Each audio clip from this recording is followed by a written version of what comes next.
Hi friends, இன்றைக்கி lunch box and breakfast என்ன பார்க்கலாமா? சீக்கிரமாகவே பிரேக்ஃபாஸ்ட் வந்து சாப்பிட்டு முடிச்சிட்டாங்க. அதுக்கப்புறம் தான் நான் வந்து வீடியோ எடுத்திருந்தேன். இன்றைக்கி லஞ்ச் பாக்ஸ்க்கு வந்து முருங்கைக்கீரை சாம்பார் தான் ரெடி பண்ணியிருந்தேன். ரொம்ப நாளாக வந்து முருங்கைக்கீரை சாம்பார் வைக்கணும்னு நினச்சிட்டே இருந்தது தான். இன்றைக்கி வந்து வச்சாச்சு. காலையில் பிரேக்ஃபாஸ்ட்க்கு வந்து இட்லியும் புதினா சட்னியும் வந்து கொடுத்தேன். ஆனால் வந்து சாப்பிட்டது எல்லாம் முருங்கைக்கீரை சாம்பார் தான் சாப்பிட்டாங்க. சூப்பராக இருக்கும் இந்த சாம்பார், ஒரு டைமாக ட்ரை பண்ணி பாருங்கள். அப்படியே சிக்கன் குழம்பு மாதிரி இருக்கும் அந்த டேஸ்ட்டு பார்த்தீங்கன்னா. அடுத்து வந்து பன்னீர் வந்து 65 ரெடி பண்ணியிருந்தேன். பன்னீர் வந்து நானே வீட்டில் ரெடி பண்ணது. நேற்று பால் ஊற்றல, அப்படியே பன்னீர் வந்து ரெடி பண்ணியாச்சு.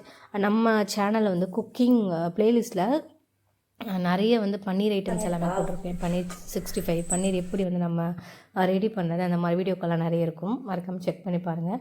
நல்லா சூப்பராக வந்துருந்துச்சு பன்னீர் 65, உருளைக்கிழங்கு ஃப்ரை, அப்புறம் வந்து முட்டை வந்து ஆம்லேட் போட்டு வச்சுருந்தேன். இதுதான் வந்து இன்றைக்கி லஞ்ச் பாக்ஸ். பிரேக்ஃபாஸ்ட் வந்து இட்லியும் புதினா சட்னி ப்ளஸ் வந்து அந்த கீரை சாம்பார் இருக்குல்ல, அதே சாப்பிட்டு முடிச்சிட்டாங்க. ஸ்கூலுக்கு பேக் பண்ணி அனுப்பிட்டேன்.